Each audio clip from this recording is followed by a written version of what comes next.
Hi guys, and welcome to another episode of Kabir Considers. In this video, I'm going to react to Jim Gaffigan, Brit versus Americans. Now, Jim Gaffigan, I think, is an American comedian, so maybe he spent some time in the UK, maybe he lives in the UK permanently now, so we're going to do a little bit of a comparison. I always love these little comparison videos just because, you know, we're so alike in a lot of ways, like the UK and the US, but there are, you know, a lot of key differences as well. So it's going to be interesting to see, you know, his take on these differences, you know, things that he likes about the UK, things he doesn't like. It's going to be fun. I do enjoy traveling to other countries, seeing how different, but essentially similar we all are. Like the UK is not that different from the US. You know, if anything, you go over there and it seems like British people are trying to be different from Americans. They're like, oh, you drive on the right side of the road, then we're going to drive on the left side of the road. Oh, you call your mother Mom, then we're going to call ours Mum. Oh, you call that a cookie, then we're not going to the dentist. Very good. No, that's cheap.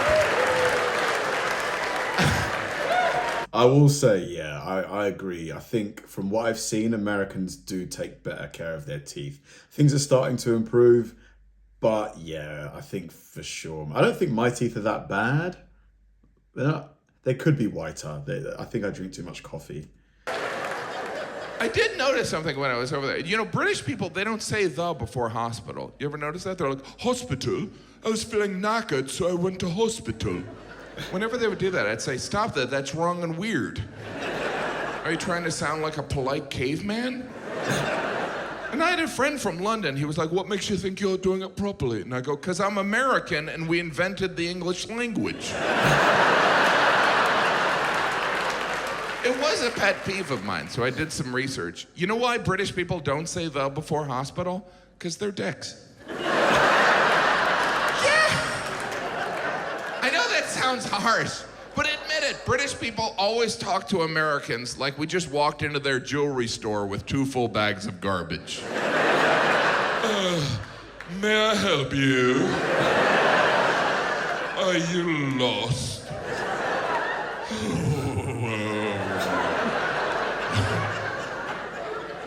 Obviously, I love the Brits, and I would never do those jokes there.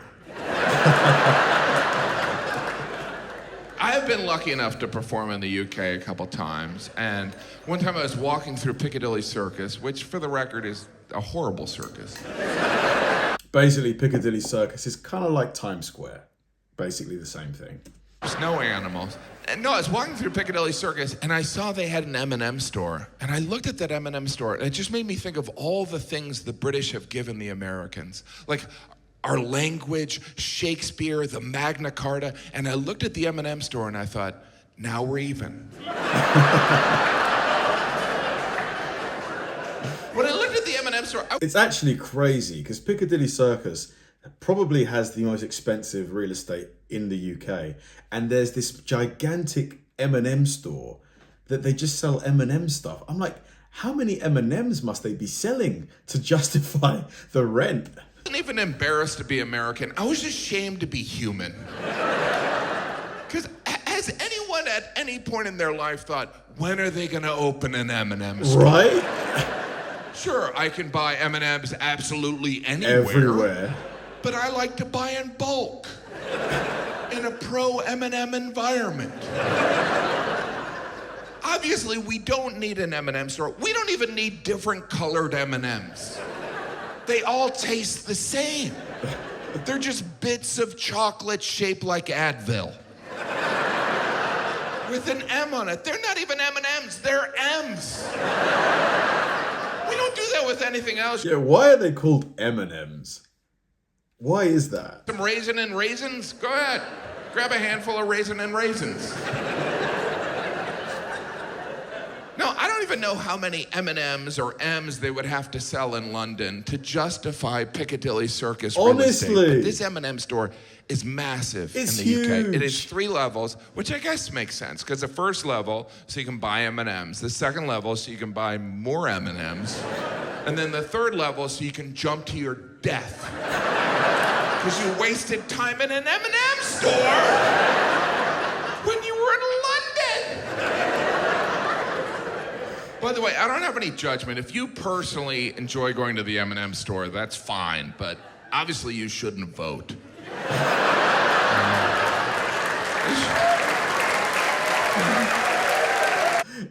It has to be like a marketing thing, hasn't it? Just like a public awareness thing to let them know about the brand. Because I just, why does there need to be a massive store just for M&M's?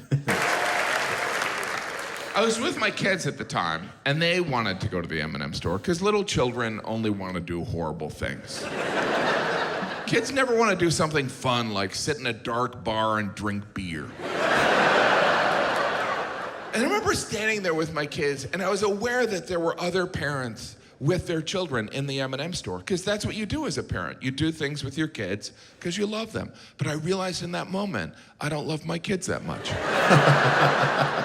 I love them enough to walk by the M&M store. Jim, you're a monster. But being a parent is not that different from being a tourist. It's essentially the same experience. In both, you walk around exhausted, spending money you don't have, while you look for a bathroom. It's the same experience.